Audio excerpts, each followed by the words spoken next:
Standing against a backdrop of Chinese and American flags, President Trump welcomed by name a roster of corporate executives and Wall Street bankers to the signing of his landmark trade deal with Beijing. Looking out over the friendly East Room crowd, the president spied a woman in a red power suit. Mary Erdoes, J.P. Morgan Chase, Trump said. They just announced earnings, and they were incredible. Will you say thank you Mr. President at least? Huh? I made a lot of bankers look very good. The exchange may have been just good-natured ribbing. But it illustrated how a president who once railed against financial industry greed and vowed to remake the Republican Party as a workers' party has prioritized corporate America's desires. Trump's high-profile China deal celebration included billionaire Steven Schwarzman, a private equity investor, Sheldon Adelson, whose company owns casinos in the Chinese territory of Macau, and Hank Greenberg, the former head of American International Group. Numerous representatives of companies like Honeywell and Boeing that have outsourced jobs to China in recent years joined them, but no representatives of organized labor attended. There is precious little in this deal that addresses China's long-standing denial of basic labor rights, said Richard Trumka, the president of the AFL-CIO. It is another big giveaway to Wall Street and Big Pharma and prioritizes new protections for companies that move to China, creating even more incentives for outsourcing. Trump signs partial economic deal with China, calls trade pact a momentous step. U.S. officials deny the deal will encourage the migration of additional American jobs to China, a phenomenon Trump has credited with motivating him to run for office. Hard-won protections for American trade secrets will make it harder for Chinese companies to steal job-creating innovations and lead to greater gains for workers at home, they say. But labor's place on the sidelines of the China negotiations stood in sharp contrast to the influential role it played throughout the development of a new North American trade deal. Robert E. Lighthizer, the president's chief negotiator, consulted with labor representatives from the start of talks aimed at the U.S.-Mexico-Canada agreement. A native of an industrial port town in East Ohio, Lighthizer drew praise from Democrats and union officials for designing that agreement to steer more manufacturing work to the United States. Unlike his Republican predecessors, the veteran trade lawyer did not cozy up to industry groups during the North America talks, instead labeling them special interests. Lighthizer set as a goal the development of a new bipartisan trade coalition that would unite Democratic unions with Trump's Republican populists. Trump secures revised trade deal with Mexico and Canada, as Democrats hail changes. Lighthizer wrote into USMCA requirements for Mexico to improve its treatment of workers, including by guaranteeing the right to collective bargaining. Over time, that could help narrow the yawning gap between Mexican and U.S. wages, which encouraged decades of outsourcing. The accord, a replacement for the 1994 NAFTA deal that unions blame for the loss of millions of factory jobs, devotes an entire chapter to labor issues. The word labor does not appear a single time in the 86-page China agreement. Labor's influence in USMCA and its impotence in the China talks reflect cold political calculation.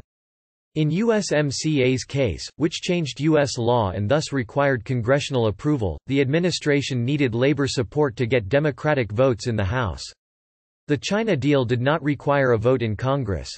That's why labor was in the room, they had leverage, said Robert Scott, an economist with the Economic Policy Institute. Labor had no leverage on this China deal.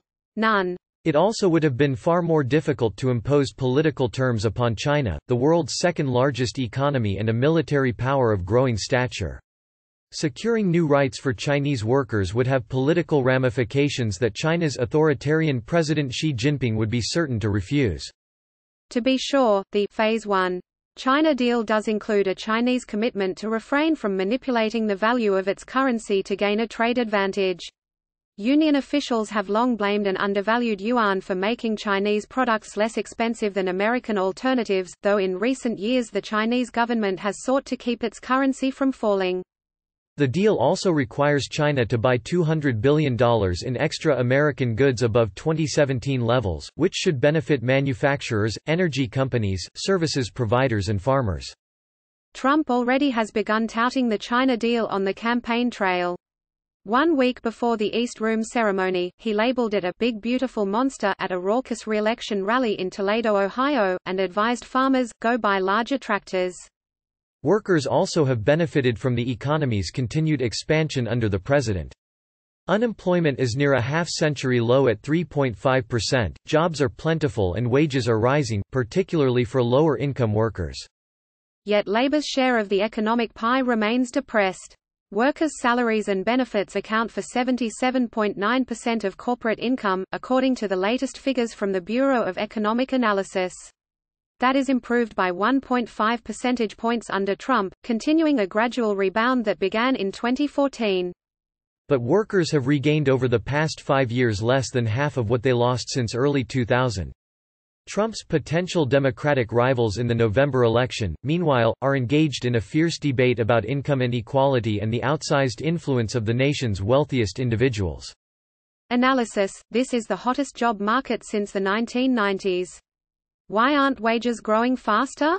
If the China deal left labor almost empty-handed, Wall Street cashed in. Helping steer the talks along with Lighthizer was Treasury Secretary Steven Mnuchin, a former Goldman Sachs partner, who remains close to the financial industry. And among Trump's trusted outside confidants on China is Schwartzman, chief executive of the Blackstone Group, a private equity firm. One of the agreement's 7 chapters details the ways in which China must open its financial services market to U.S. institutions. The deal contains detailed provisions governing treatment of banks, credit rating agencies, electronic payment providers like Visa and MasterCard, insurers, and securities firms. The Visa and MasterCard chief executives attended the White House signing ceremony and were publicly thanked by Trump. While China has often discussed plans to loosen restrictions on foreign financial institutions, it has never before committed to specific short-term deadlines. So the banks are going to be doing great, Trump said shortly before signing the agreement. By April 1, little more than 10 weeks from now, Chinese officials must allow foreign companies to take majority stakes in fund management companies, insurers, futures traders and other securities firms. That fulfills a long-sought goal for Wall Street. It allows us to do in China what we do everywhere else in the world, Jamie Dimon, JPMorgan's CEO told reporters last week. China will grow, and we'll grow with them.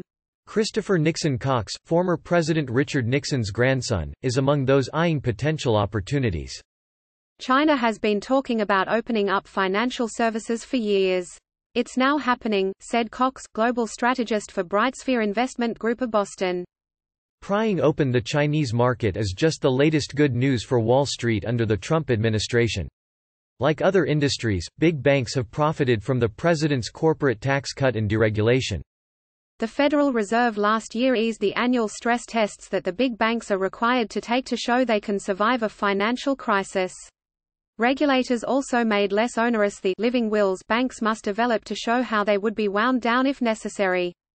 This administration has delivered historic levels of deregulation to the financial industry, and there's more on the way, said Dennis Kelleher, president of Better Markets, a nonpartisan watchdog group. How regulators, Republicans and big banks fought for a big increase in lucrative but risky corporate loans. The Federal Reserve and 4 other financial regulators in October proposed loosening the rules governing financial swaps between affiliates of the same financial parent. The revision was proposed by officials appointed by Trump and opposed by at least one holdover from the Obama administration, Fed Governor Lael Brainerd. If approved, the shift would free up $40 billion in capital held in reserve that the banks could instead put to work in profitable activities, according to Kelleher. Last week's East Room signing ceremony came one day after J.P. Morgan, the nation's largest bank, had reported annual profits of more than $36 billion, 50% higher than in 2016. On Wednesday, Trump joked with Erdos, the head of JPMorgan's Asset and Wealth Management division, who American banker once called the most powerful woman in finance. The president said he looked forward to seeing Dimon the next day. Since Trump took office, the bank's share price has easily outperformed the broader stock market. Putting the financial industry at the center of his remaking of China trade policy was not what candidate Trump promised. At a June 2016 campaign stop in Monessen, PA, Trump said globalization had made the financial elite wealthy while ruining the lives of American workers. Standing in front of a towering mound of recycled aluminum, Trump vowed to defend the country's amazing workers and bring back lost factory jobs. His attack that day on global finance was consistent with his promise to raise taxes on hedge fund managers whom he accused of getting away with murder. Nearly 4 years later in the East Room, Trump still paid homage to American workers and the hard-hit middle class. But many of the negotiating achievements he boasted of, such as new intellectual property protections, were of greater benefit to the corporate executives seated in front of him. "Unlike those who came before me, I kept my promise," the president declared. "I actually think I more than kept my promise.